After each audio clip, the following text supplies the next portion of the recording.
Ryan Webb had been working his farm on the edge of explored space for 12 years straight. Most folks would call that lonely. Ryan called it peaceful. His ranch sat in a quiet valley on a planet the big shots at the Galactic Council said wasn't worth their time. Too far out. Not enough resources. The other human settlers had packed up and left years ago, but Ryan stayed put. He liked the quiet. Just him, his crops, and endless empty sky. That morning started like any other. Ryan was standing in his kitchen, pouring his first cup of coffee, watching the sunrise paint the mountains orange and red. Then the sky exploded. At first he thought it was a meteor. A bright streak of fire tearing through the atmosphere, getting bigger and bigger. But meteors don't break apart in 7 perfect pieces. And they definitely don't have flashing emergency lights. The first impact shook his entire house. Then another. And another. By the time Ryan made it outside, still holding his coffee mug, 7 smoking craters decorated his property. The biggest one had gone straight through his barn roof. He could see the hole from where he stood, timber and metal twisted like paper. Ryan approached the barn carefully, rifle in one hand, coffee in the other. He'd lived on the frontier long enough to know that anything falling from space could be dangerous. Pirates. Smugglers. Worse things that didn't have names in human languages. What he found inside made him stop dead in his tracks. 7 metallic pods sat steaming in the wreckage of his barn. They were smooth and dark, covered in symbols he couldn't read. As he watched, one of them cracked open with a hiss of escaping air. Then another. Then all of them at once. Inside each pod was a creature about the size of a large dog. They had scales that caught the light like black mirrors, wings folded tight against their bodies, and eyes that glowed with an inner fire. Dragon hatchlings. Real honest-to-God dragons. The Drakari were legendary across the galaxy. Ancient.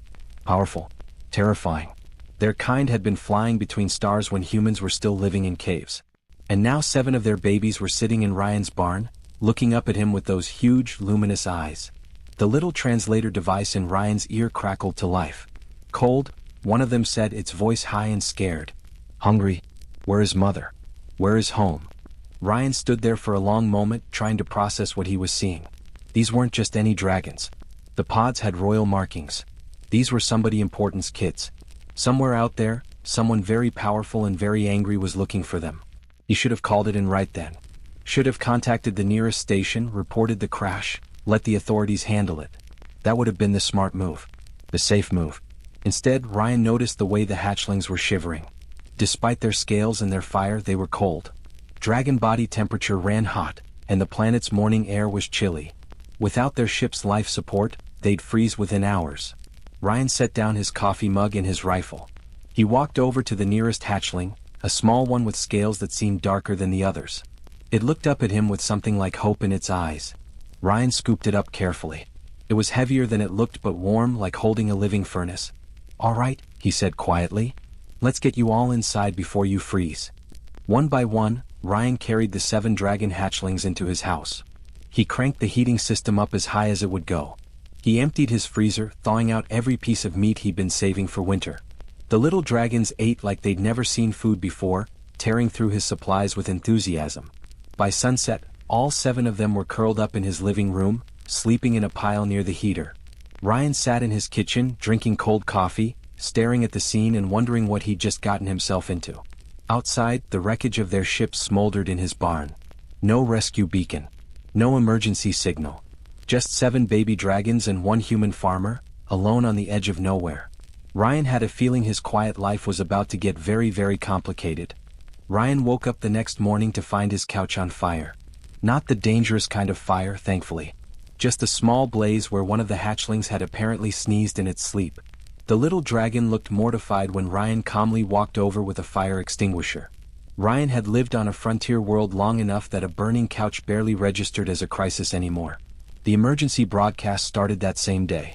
Every screen, every radio, every communication device in the sector was buzzing with the same message. 7 royal Drakari hatchlings were missing. Their transport had been destroyed. The matriarch herself, the supreme military commander of the entire Drakari Empire, was personally leading the search. Entire battle fleets were mobilizing. Planets were being scanned sector by sector.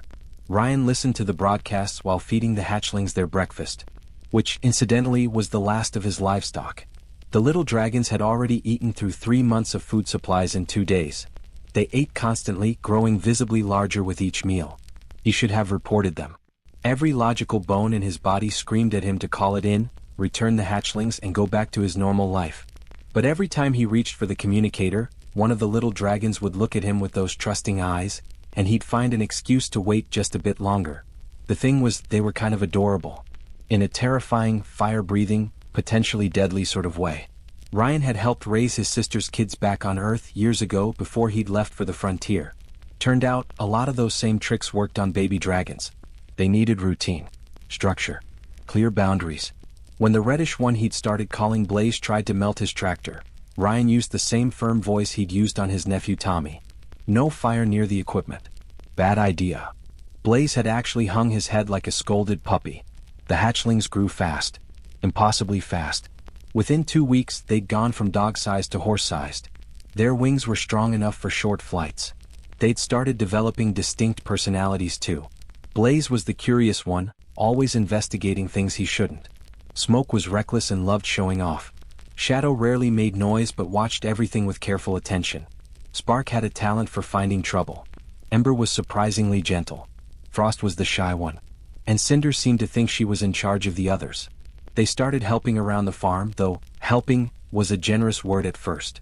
Blaze accidentally started a controlled burn that got slightly out of control. Smoke crashed into the equipment shed trying to practice aerial maneuvers. But slowly they figured it out. Cinder's flame breath turned out to be perfect for clearing dead brush. Shadow's growing strength could move equipment that would have taken Ryan hours to shift by hand. Ryan found himself talking to them like they were people. Because, well, they were smart people. They learned human words quickly, asked questions about everything, and even started picking up on his moods. When he was tired, they'd work more quietly. When he was frustrated with a broken fence, Ember would carefully bring him tools in her mouth. It was almost normal. Almost peaceful. Then the bounty hunters showed up. Ryan was fixing the barn roof when his proximity alarm went off. A ship was descending fast, coming in hot with weapons charged. He could see the hull markings. Freelance mercenaries. The kind who didn't ask questions and didn't follow rules. The dragons were napping in the barn, exhausted from a morning of farm work. Ryan grabbed his rifle and walked out to meet the ship as it landed in his field. 5 heavily armed figures emerged, scanners in hand. "We're here for the Drakari bounty," the leader called out. "Hand them over, farmer. Nobody needs to get hurt." Ryan leveled his rifle. "You're trespassing. Leave. Now." The mercenary laughed. "Old man, there's 5 of us and 1 of you. Don't make this." He didn't get to finish the sentence. 7 juvenile dragons, each the size of a small truck, exploded from the barn in perfect formation. They moved like they'd been training together their whole lives, wings spread, flames building in their throats. The sound they made was something between a roar and a shriek, and it shook the ground. The mercenaries ran. Full sprint back to their ship, abandoning weapons and scanners in their panic. The ship lifted off so fast it probably broke several safety regulations. Ryan stood in his yard, rifle still raised, watching the ship disappear into orbit. The 7 dragons landed around him in a protective circle, still watching the sky for threats. Shadow, the quiet one, looked at Ryan and said in his deep, rumbling voice, "Our human. We protect." Ryan lowered his rifle slowly. That's when it hit him. These weren't just dragons he was taking care of. They thought he belonged to them. They'd chosen him. He looked at the 7 massive creatures surrounding him, then at his half-destroyed barn, then at his empty food storage. "We're going to need a bigger farm," he said.